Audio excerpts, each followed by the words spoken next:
My name is Bruno Feldeisen. I am a father, a chef, a cookbook author, and also I work on a TV show called The Great Canadian Baking Show on CBC, where I am a judge.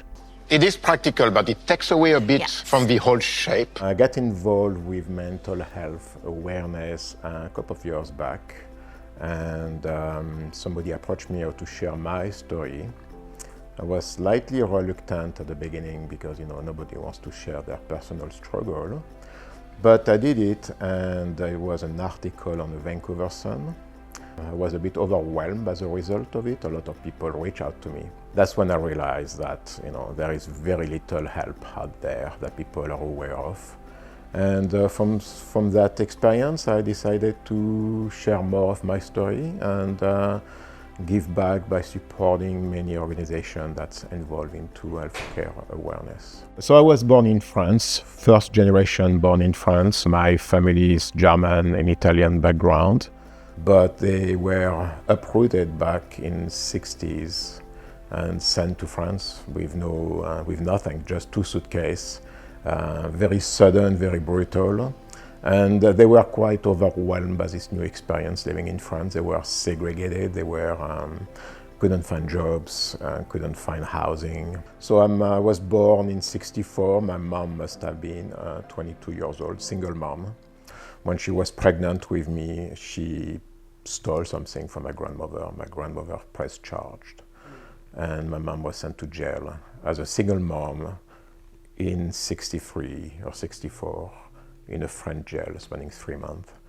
And from there, my mom, probably lived a life of misery inside. To close that chapter, she died from a drug overdose at 35, 36 years old.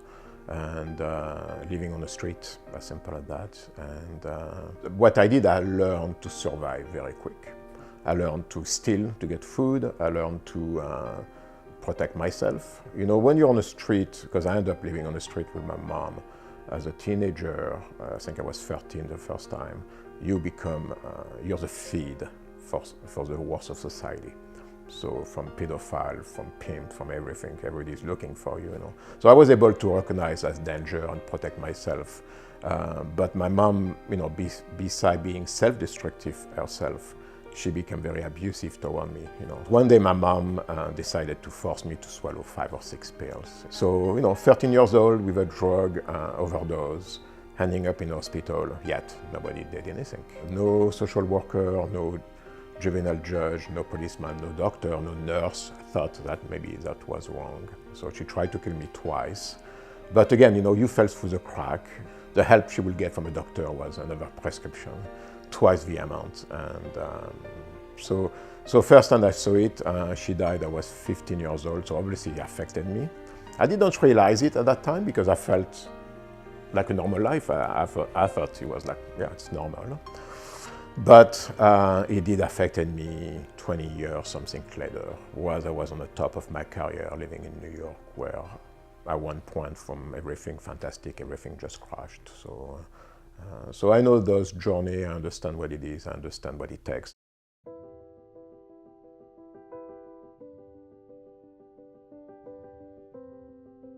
So I never had a father figure in my life.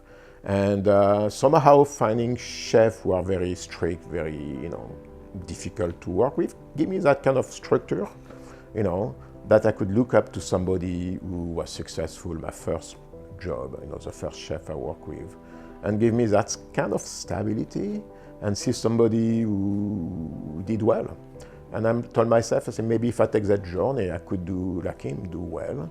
When I did the exam for my diploma, I ended up having one of the highest score in France. Don't want to sound cocky, but I felt like, actually I deserve it. I worked hard for that. I got a medal, diploma, I was on the news.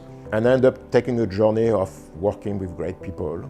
And one great job leads you to another one. If you don't take that path, it's very difficult to succeed in the food industry. And I get a lot of success early on. So I was 22 years old in France, getting paid a ton of money, working for the best chef. At that time, we had a lot of Americans working with us in kitchen, Japanese and Americans. And I became friends with 2 Americans one from LA, one from New York, and they keep telling me, come to America, you see. One day I just left everything behind, actually, like literally leaving everything behind. Got a one-way ticket to New York and left my car, my job. Then I met my second mentor for the industry, a German guy who took me under, and from there everything smiled at me, you know. And I did well. In the States, I moved LA, San Francisco, New York, Carmel for 20 years. New York was the best time in my life, I think. 4 years, I was really on the top of my game. It was just almost unreal. Like even myself, sometimes I could not believe it. But at one point, my past caught me in a shape and form of panic attacks.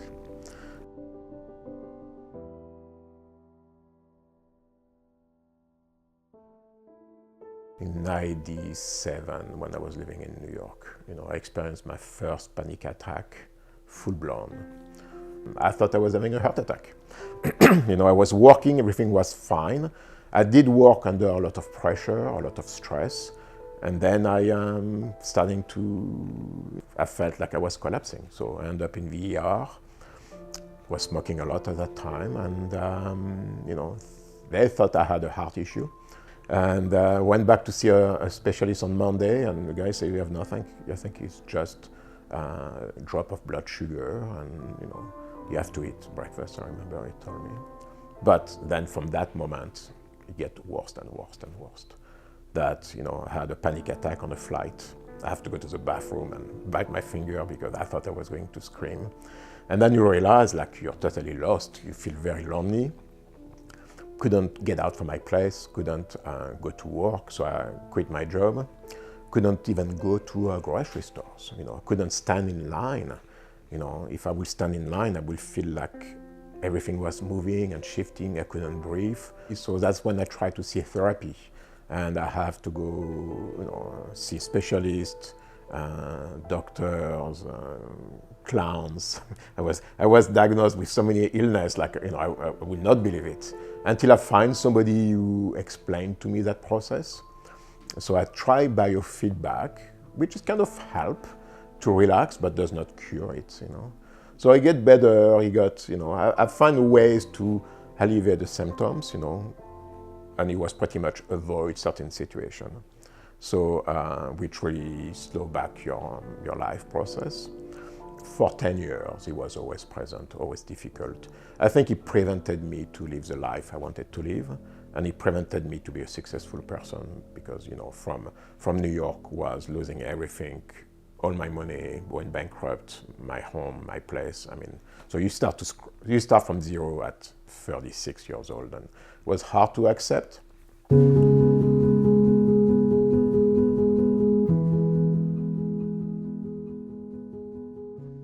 Then I became a dad.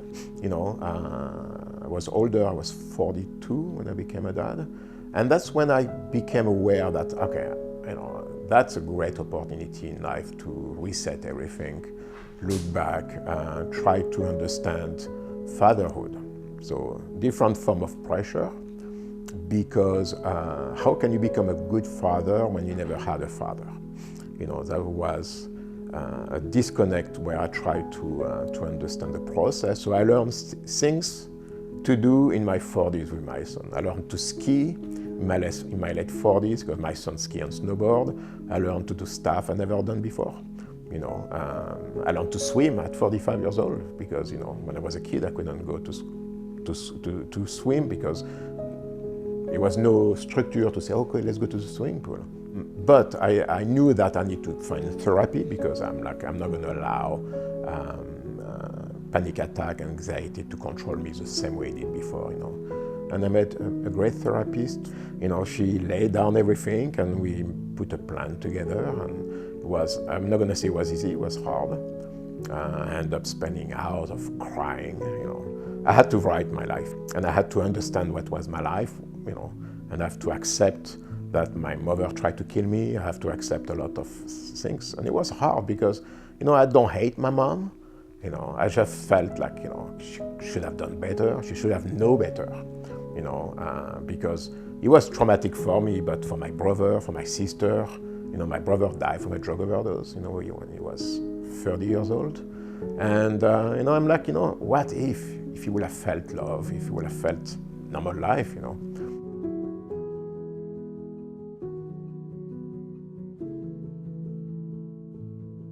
So I'm 59 now, and you know, I don't feel my age. I feel much younger. I think probably because I have a young kid with me.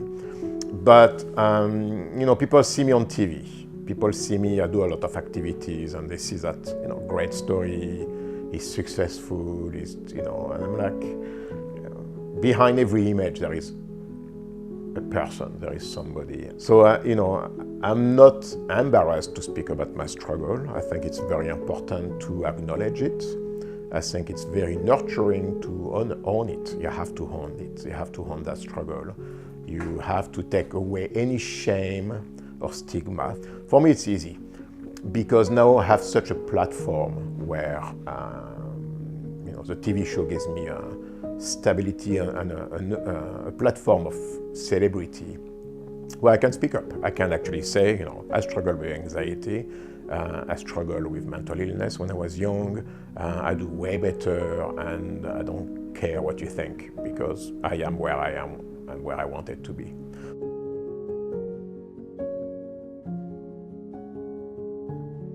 So mental illness affects the person who is affected by it, definitely, but affect caregivers, family, friends, partners, kids, affect your work, you know, and then it affects everybody you meet through the day. So, you know, it's a four group of people that are affected by it. You know, the wrong idea is, you know, it takes only the people affected to fix it, and it's not the right solution. You know, I think for caregivers, it's horrible, you know, because they suffer the same way, you know. Seeing a child suffering from mental illness, it's as hard as a person. You know, actually, it's probably harder. Having your wife, your partner, your mom, your father struggling. I think it's, you have to be honest about it. You know, if you're sick, you're sick. You have to own it, you have to try to control it, you have to find resources, and you have to have a lot of empathy because it's hard on a lot of people. You know, people give up. People give up in a form of, you know, I cannot do it. And it's a teamwork, it takes a village to fix it. You know, I mean, I look back in my life, I'm not going to say I made it because that will be a scream of arrogance, but I control it. Even today, when I'm leaving in 2 weeks to do another season, I will struggle, I know that. It just takes me twice the energy, twice the time to achieve it. There is no shame to struggle with mental illness. There is no shame. So if you remove the stigma, the shame, all those bad words, I think the path it's more clearer. And you know, if you can find a therapist who's helping you, then it's a small step, baby steps journey to achieve happiness. You know, baby steps.